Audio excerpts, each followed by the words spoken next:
Distance learning course है। बात करते हैं कि मिनिमम ड्यूरेशन की, जो आपने सुना होगा कई लोगों को बहुत टाइम लग जाता है सीए कंप्लीट करने में।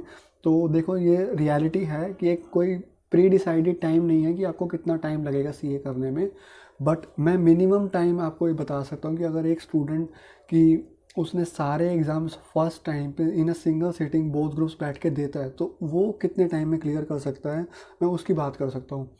और ऐसे केसेस बहुत कम मिलते हैं, इतने ज़्यादा नहीं मिलेंगे आपको, बहुत ही रेयर केसेस मिलते हैं। रेयर क्या मतलब कम ही होते हैं, रैंक होल्डर्स और ऐसी कैटेगरी के स्टूडेंट्स होते हैं इसमें। तो पहले बात करते हैं जो फाउंडेशन रूट से स्टूडेंट आ रहे हैं उनको कितनी मिनिमम ड्यूरेशन लग सकती है। हम एक केस लेते हैं, एक इंटेलिजेंट से बच्चे की जो ज्वाइन करता है फाउंडेशन लेवल। अब इंटेलिजेंट के माइंड से आपके माइंड में एक स्कूल का अपना मॉनिटर फर्स्ट बेंचर याद आ गया होगा, तो कम बैक टू ईयर, आप भी इंटेलिजेंट है ऐसा कुछ नहीं है। फाउंडेशन लेवल की बात करते हैं तो लेट सपोज फाउंडेशन लेवल में जो है वो नवंबर अटैम्प्ट के लिए अपीयर होते हैं। नवंबर में अपीयर होने के लिए उनको एक टाइमली रजिस्ट्रेशन करवाना होगा। टाइमली रजिस्ट्रेशन का मतलब मेरा ये है कि इसकी कट ऑफ होती है 30 June for November attempt and 31 December for May attempt. तो हम एज्यूम कर रहे हैं कि उन्होंने अपना रजिस्ट्रेशन 30 जून से पहले करा लिया था और उनका नवंबर 20 फाउंडेशन लेवल का एग्ज़ाम ड्यू हो गया, ठीक है। उन्होंने यहाँ पर इसका रिज़ल्ट जनवरी में आएगा और उन्होंने ये भी क्लियर कर लिया। उसके बाद क्या है, इन्होंने ये क्लियर करने के बाद इंटरमीडिएट लेवल इनका ड्यू होता है नवंबर 2021। अभी आप कंसीडर करोगे तो आपको यही चीज़ मिलेगी जो मैंने आपको 9 मंथ वाला क्राइटेरिया 8 मंथ्स वाला क्राइटेरिया बताया था जो डायरेक्ट रूट के लिए, तो वो यहाँ पर एप्लीकेबल हो जाएगा और नवंबर 2021 उनका अटैम्प्ट ड्यू हो जाएगा एक तरीके से, ठीक है। और उसके बाद जो रिज़ल्ट से पहले का पीरियड होता है जब बच्चा वेला बैठा होता है और टीवी सीरीज़ वेब सीरीज़ देख रहा होता है, तो उस दौरान वो 4 वीक्स की जो ट्रेनिंग है वो कंप्लीट करेगा। टाइम यहाँ पर अपना उसने 1 मंथ सेव किया, जनवरी 22 में उसका रिज़ल्ट आ गया। अब उसने यहाँ पर अपना रिज़ल्ट में ये क्लियर कर लिया और इसी दौरान उसने अपनी आर्टिकलशिप भी क्लियर करते ही ज्वाइन कर ली, एम आई राइट।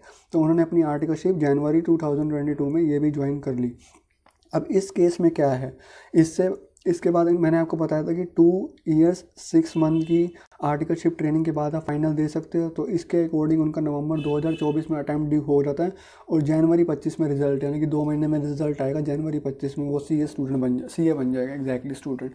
तो आप टाइम इससे कंप्यूट कर सकते हो कि कितना टाइम उस स्टूडेंट ने लिया, 4 इयर्स 7 मंथ। जो मिनिमम टाइम तो आप ले ही सकते हो कि इतना टाइम तो आपको लगेगा ही लगेगा कम से कम। थोड़ा सा ऊपर नीचे हो सकता है, कभी आर्टिकलशिप ज्वाइन करने में टाइम लग जाता है ये सब, लेकिन मैं फिर रिपीट कर रहा हूँ कि ये उसी केसेस में जब स्टूडेंट सारे के सारे एग्ज़ाम्स सिंगल सिटिंग में एक बारी में सारे एग्ज़ाम्स क्रैक करता है और सब कुछ फेवरेबल सर्कमस्टेंस रन करते हैं, ठीक है स्टूडेंट्स। बात करते हैं अब जो है डायरेक्ट एंट्री रूट वाले स्टूडेंट्स हैं उनकी बात करते हैं कि उनके लिए कितना कम से कम टाइम लगेगा। पहले उनकी भी बात कर लेते हैं। लेट सपोज मैंने आपको बताया था कि 1 अगस्त और 1 फरवरी जो कट ऑफ है, तो उस केस के हिसाब से चलते हैं कि एक स्टूडेंट ने आर्टिकलशिप जो है अपनी ज्वाइन करी अक्टूबर 2020 में, ठीक है, और 4 वीक्स की पहले ट्रेनिंग कंप्लीट कर ली होगी उसने, क्योंकि तभी एलिजिबल है वो आर्टिकलशिप ज्वाइन करने के लिए। तो यहाँ से उसका अटैम्प्ट कब ड्यू होगा, मैंने आपको बताया था कि 1 फेब जो होती है इस वाले स्टूडेंट्स का अटैम्प्ट जो होता है नवंबर अटैम्प्ट होता है। तो वही वाली बात आ गई, यहाँ पर नवंबर अटैम्प्ट इनका ड्यू हो गया। नवंबर अटैम्प्ट दिया, जनवरी में रिज़ल्ट आया इनका। 4 वीक्स की इन्होंने इसी दौरान जो रिज़ल्ट से पहले या रिज़ल्ट के दौरान अपना इन्होंने, ये तो मतलब बाद में भी कर सकते हैं, इन्होंने ट्रेनिंग भी ले ली। इसके बाद मैंने आपको बताया था कि 2 ईयर 6 मंथ वाली बात फाइनल के अटैम्प्ट के लिए जो आपकी एलिजिबिलिटी क्राइटेरिया है, इतनी आर्टिकलशिप हो जानी चाहिए।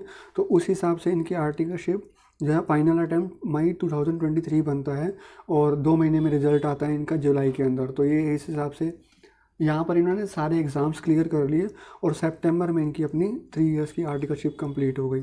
तो यहाँ पर इनको लगा 3 इयर्स 2 मंथ्स, जो एक पूरे सारे फेवरेबल सर्कमस्टेंस के हिसाब से मिनिमम टाइम है, ठीक है स्टूडेंट्स। तो ये मैंने आपके साथ डिस्कस कर लिया कि कितना इनको टाइम डायरेक्ट रूट वालों को लगेगा। डायरेक्ट रूट वालों को देखा जाए तो 3 साल तो ट्रेनिंग ही ट्रेनिंग और 2 महीने इनके ऊपर लगे एक्स्ट्रा, ठीक है स्टूडेंट्स।